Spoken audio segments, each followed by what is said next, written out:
Hey, team players, here we are jumping into the middle of a new mock that we're doing for a PPR style 10-man league.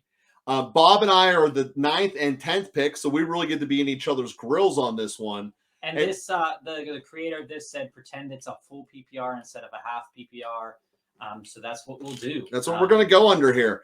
And being on the back half of the first round, and we're going to do this without putting any restrictions upon ourselves. So no, you have to do this. It's a 10-second clock, so it's going to fly. I know Austin Eckler still on the board at 6 overall is a little bit surprising to me. There he goes. There's 3 autos. So we'll see how it ends up shaking out. I know I'm just hoping that Jonathan Taylor gets to me here. And there he goes. So now I'm almost forcing myself to go wide receiver here. And with CeeDee Lamb on the board, he's a no-brainer pick to me there. Taking Barkley and Chubb, as you often do. And if I can stack Diggs and Lamb, I want to do it. So I'm sitting in a spot there. That was not how my ideal draft goes. I like taking running backs early, as you guys have seen. But with both Robinson and Taylor not on the board, and there was no run on receivers, as sometimes happens, I think the CD Dig picks are the next option.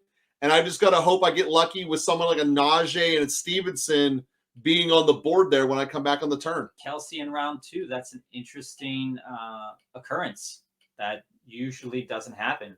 And it's interesting, too, to have just, a couple running backs taken off the board, which... Yeah, there goes a little bit of a quarterback run. I'm a little surprised at. So we now have 4 guys in this draft that have not taken a running back yet. And there goes Stevenson right there. Henry, Hall, come on, stay there. Najee.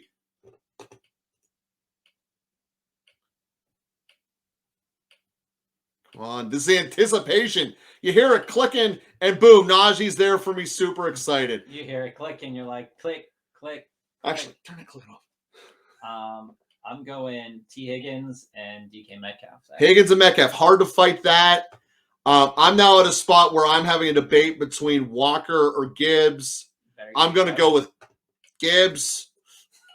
Click the wrong button there. A little panic attack for the software. But the reason I go with Gibbs over Walker is first-round pick, obviously, a lot of love with him. And Seattle also drafted another high running back. They might be leaning more down the split path, and that's not something that they did in Detroit. So you can hang it. So if you're like this guy Jeffrey here, and you have Taylor and Breece Hall, and then you have AJ Brown, and you want to go after a quarterback or a tight end, you could totally do that because you have just like Team 6 did to here with Eckler and Henry, and having Devonta Adams, so you go after Mark Andrews. That is a really logistical thing to do. That makes a lot of sense, but you just can't take both. No, you can't. You can't. It's really hurt your team in the long run. So as I look here and I look at the way the draft is playing out for my strategy, knowing that I have 4 guys that are going to come back that don't have a running back on their team after my pick, the expectations of having another running back come back to me if I wouldn't have taken Gibbs were basically none. So I look at the receivers that are still, or the running backs rather, that are still on my board, and I see Jones as the guy that if he's there, I'm going to take him. And I just think it's a smart thing. But when I look at the guy who's immediately before me not having a running back on the roster, I think Jones would be super attractive to him. He's probably taking Jones or Mixon, definitely. Yeah, and I wouldn't take Mixon. So there goes Mixon there, and we don't got to think about it. So we'll see what happens here. Oh, they just bumped it up to 30 seconds. That's good. Which was nice. A little panicky on the clicks. Little panic click. So, team players, you see as how the 5th round is starting to unfold here about how a draft can really, each of them have their own personality. And this one didn't really have the super run on the running backs. How is Aaron Jones still on the board? So it just allows you to go and do things. So, Bob, here, you get your turn here. I knew you were taking Madison, as you always do. Oh, you took my boy Dobbins. Well, I mean, let's face it. Coming out of the first 5 rounds, based off of the draft we did last time, I really don't. The potential of Dobbins is really, really good this year. Just for all the reasons you've said in previous episodes. The guy I like next year is Pacheco, but I mean, outside of wide receivers, I mean, I think there's going to be some options still there. So taking a fourth piece there, I think there's so much power having the 4 running backs at the end of the 6th round. Because now, literally, you don't need to think about them.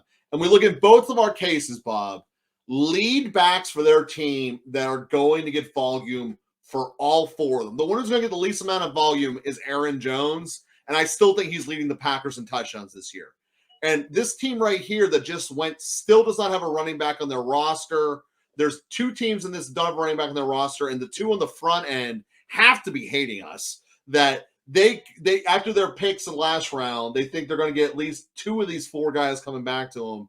And now we're dealt in the round now of Sanders. It's just, ooh, the running back well gets so dry if you let it go. Whereas the wide receiver world, there's going to be potential here as I look through the draft. Drake London's off the table. Somebody took Amari Cooper, DeAndre Hopkins, Drake London, Bijan, Mahomes, and Jacobs. I think that's a stellar team. Even with Mahomes in the 2nd round like that, I think that team could definitely pop off depending on the landing spot of DeAndre Hopkins. See, I have no faith in Jacobs this year at all. Absolutely none. But do you get the carries. Let me tell you. Let me ask, is having Hawkinson worth playing the dirty roulette of having James Conner and a Tampa Bay running back who's not any good? No. It isn't. It isn't, but I look at those that this whole cluster of receivers here. And normally I've been starting to dig in them, but since I have Lamb and Diggs, I didn't have to. Between that group of Judy until Ayuk,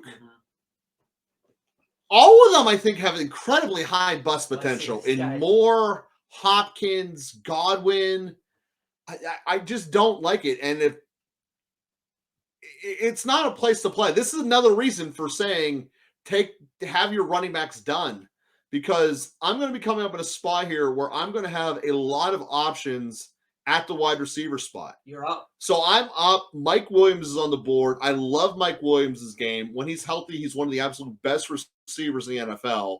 And I love having him. And knowing that I already have CeeDee Lamb on the team and Diggs, it's great. Now, Bob just took my boy Kirk because he's listened to me talk to him about him forever. But I do think that Kirk's the right choice. We know that he was the number 1, and he's a fantastic guy. He took Pacheco there. So I'm sitting here. There's 2 flexes. There's 2 flexes. No, there's nothing wrong with taking your running back here. So I'm sitting here as a result of that with a choice in my mind between George Pickens and Lockett.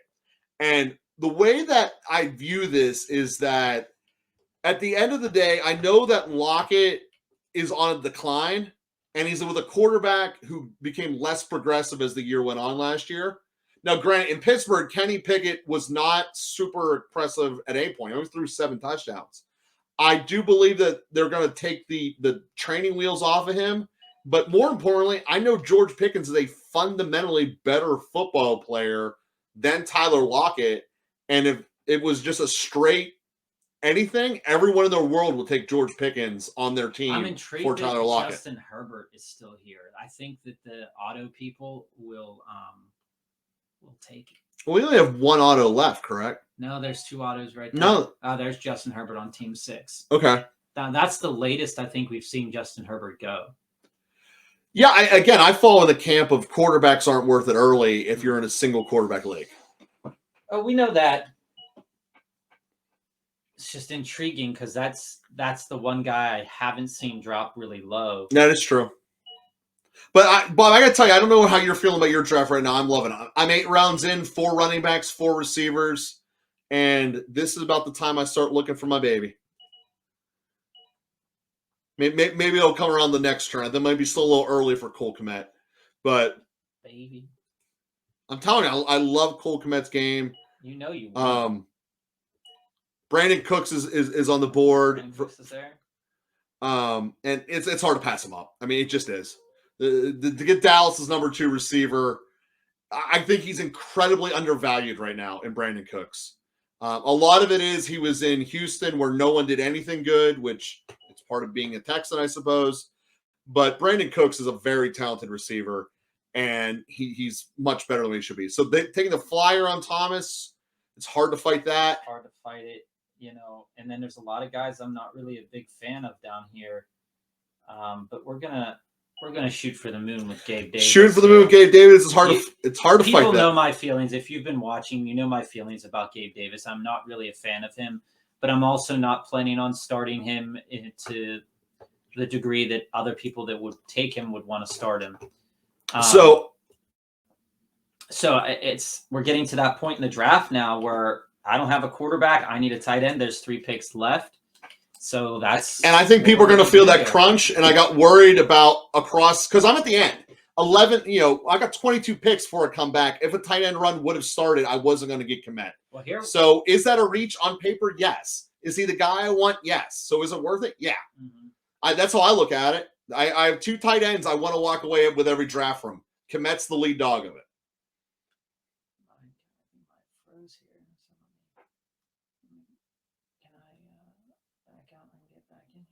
Should be able to. Sorry, you have a little software issue over there, Bob.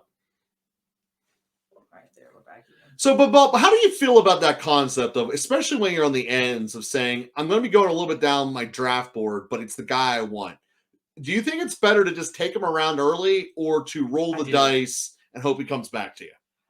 Oftentimes, depends on the guy. Like if it's a guy like Hunter Renfrow, you're probably going to be able to sit on him for a long time because people have forgotten about him. Mm-hmm. But if it's like a rookie and he's a big dog, you're probably not going to be able to sit for a while. So if it's a rookie or a guy that's been in the news a lot, I say you got to take him. If not, it's what your decision will be. You just got to be.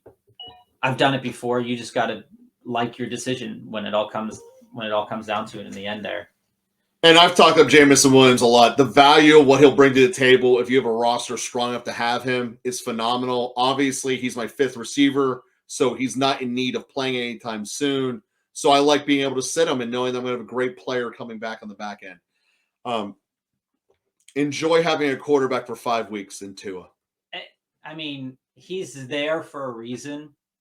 So let's see what the chat's saying here. I think it's always good to know what your league mates think of you from time to time. Somebody asked why did everybody fade Darren Waller to the 11th round? Well, he hasn't played, and there's a reason why people aren't taking him early, and there's a reason why some people are taking him early. I took Kirk Cousins. Well, it auto drafted Richardson and then came up Cousins. Because I took Cousins. That was wild. I have not seen that happen before. Apparently, I got the click in just before the buzzer. So here's the damage. So this Homelander didn't take a running back until Montgomery, and so you see that he has to just waste it. Just go and waste those picks. Whenever we look at the people we're picking up. We're taking swings for the fences because our team already has a stable foundation.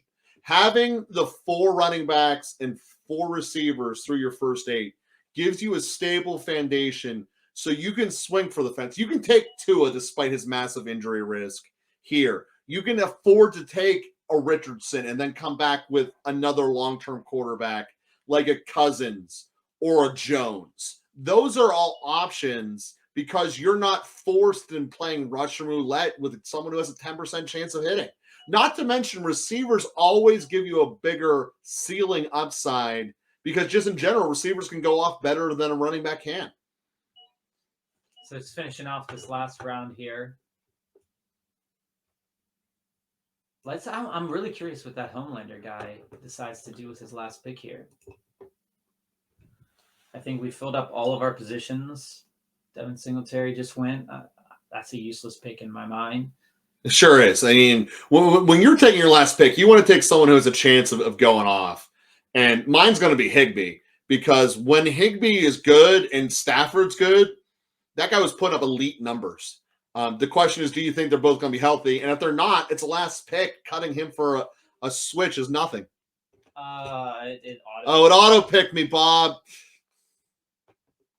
Yeah, nonetheless, I would have taken Higbee. Sky Moore's a certainly great pick as well. So let's break down the results of this draft and see what you're saying here, Bob. So this is what we've been talking about in a lot of PPR leagues, where if you go heavy on the running backs or on the wide receivers early, you're going to be starving for running backs. Yeah, looking specifically at the seventh round, the seventh guy here. I'm looking at 7 and 2 actually, because 2 is actually in a worse position, I believe, than 7. Okay. And here's the reasoning behind that is that at least at 7, he also got a positional value in Travis Kelce. Fair. At position 2, you have 3 wide receivers that, they're going to go off. There are going to be weeks where they're going to go off. But you can only start one more out of the rest of that group that you have. So Pittman, Ayuk, Addison, Quentin Johnston. Granted, that's going to be your flex. And in a PPR league, again, like we said, this is we had to pretend like it was PPR. And both Addison and Johnston have upside. I mean, there's no doubt about that. Exactly. But here's where it comes into a big problem is that you have taken Etienne and Bigsby. Yeah, you really only have one running back. You only have 2 running back positions on your roster right now. Now, you might in waivers the first week, you have telegraphed that you are going to go after the best running back available that's left. Or in offseason, you're going to go after the running back that gets the camp darling, and you're just going to drop a guy like Freiermuth, or you're going to drop a guy like Richardson. You've telegraphed what you're going to do. Have to. You don't have a choice. Whereas this guy who's drafted... And what he's really going to do is end up trading for either Madison or Swift and end up losing one of those receiver studs that he had. At the end of the day, when we look at 7, I think 7's in a better position than 2. Monty salvaged a lot for him. He has 5 wide receivers that are, can put up wide receiver 1 type of numbers on a week-to-week basis. Yeah, no, if Ridley hits, I mean, his team's stacked. He's going to be starting Kupp, Smith, Ridley, and either Judy or Brown every week, plus Kelce. He has a positional giant in Fields if Fields goes off like he did last year. Yeah. And Gibson in a PPR isn't bad. Montgomery is not terrible, but I wouldn't want him as my number 1 guy. No. McKinnon, not bad. I got to apologize. I said Monty in my head. I thought Herbert. Monty's not of any value whatsoever at Detroit. So you've created yourself into a really deep hole. Now, if you look at the other auto draft guys, I think number 4 is in a worse position because he took Debo and Kittle in a system where the targets are going to be hard to come by. Then your first running back is a guy who's not playing. Your second running back is a guy who's not playing. And your third guy's his backup. The third guy is his backup. And then you look at the other auto drafter, and the other auto drafter, I guess pulled it together there. So the reason we're talking about the auto draft is because there's plenty of people out there that just go off the list. And this is what an auto draft is, just going off the list. And I think that's important to point out, Bob. Yeah, and so going back to team 6 and 7, I think that's team 6 and 7, right? Yeah. 6 is Taylor and 7 is Kupp. So no, right here, 6 and 7. Oh, my bad. I'm counting as hard. So you look at that, and it's pretty much mirrored the whole way pretty close down. Yeah. And if you look at what 7 put together versus 6, you have to ask yourself, okay, Eckler, Henry, Pierce, or Taylor, Hall, Mixon, or Eckler, Henry, Pierce, Kamara versus Taylor, Hall, Mixon, Akers. Then A.J. Brown and Devontae Adams is a toss-up. DJ Moore, Christian Watson, again, toss-up there. So you have to ask yourself, would I rather have Mark Andrews and Justin Herbert or Lamar Jackson and Kyle Pitts? And I think Team 6 in this situation is going to eventually pull itself out because the Herbert at that position, we just don't see that often. And I think that piece, because these teams are so similar, once you get past that round with Herbert and Pitts, it starts to go in divergent directions based on what they had. Like I said, Singletary's a useless pick. He is.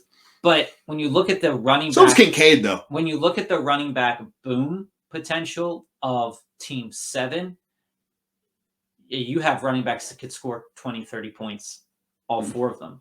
Mm-hmm. Team 6, if Kamara plays, you only have 3 running backs that can do that. Because, and that's if Kamara plays. You know, so that situation is a little bit unique there. We don't often see that where it mirrors itself so far down. And when you go to Team 1 and Team 2,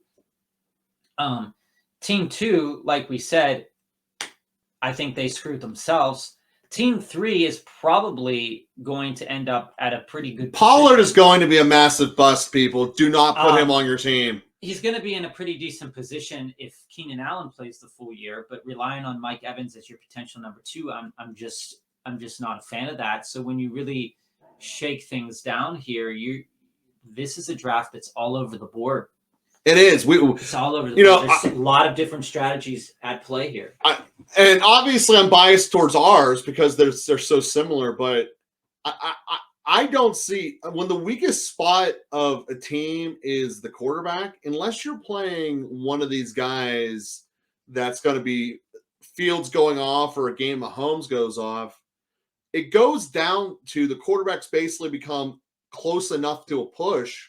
Where is the talent in your flex and at your running back position? Mm-hmm. And in both cases here, Bob, I believe that our rosters are, probably going to, when you make an argument, going to have a good chance of being 1 and 2 when it's all said and done. I love the fact that you let me have Gibbs on the comeback there. I was very worried about that. But I look at that. Najee, Gibbs, Aaron Jones, and Swift. That's 4 starting running backs. And Swift is one of the most undervalued players in the NFL right now. He got hurt. He's going to Philadelphia where he's going to tear the ball off the cover. And for him to be my 4th running back, woo! I like that. Yeah, and I got 5 starting running backs. You do. That you do. Some of them have health concerns, over their career. So that's why I take the 5. But the wide receivers turned out pretty good. Higgins and Metcalf are both ballers. Christian Kirk as well.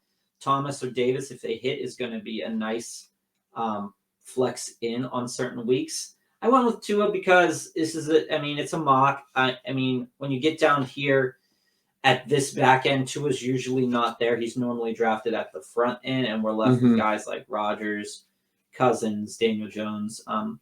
But Tua, if he plays, he's in a position that he's probably going to put up a lot of points. But that's the question with Tua is if he plays.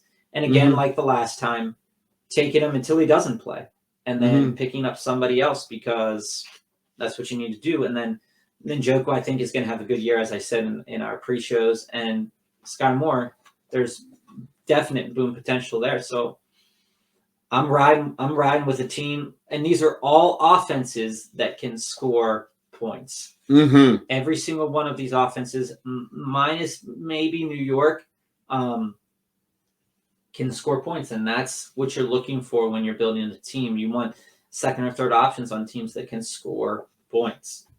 And that's absolutely the point here. So team players, as you can tell, we are not here just to be fluffing up players and making everyone feel happy. That's not what we do. We tell you what's going on and what's real for winning championships. So if you haven't already, click subscribe. We'll be with you tomorrow breaking down another draft.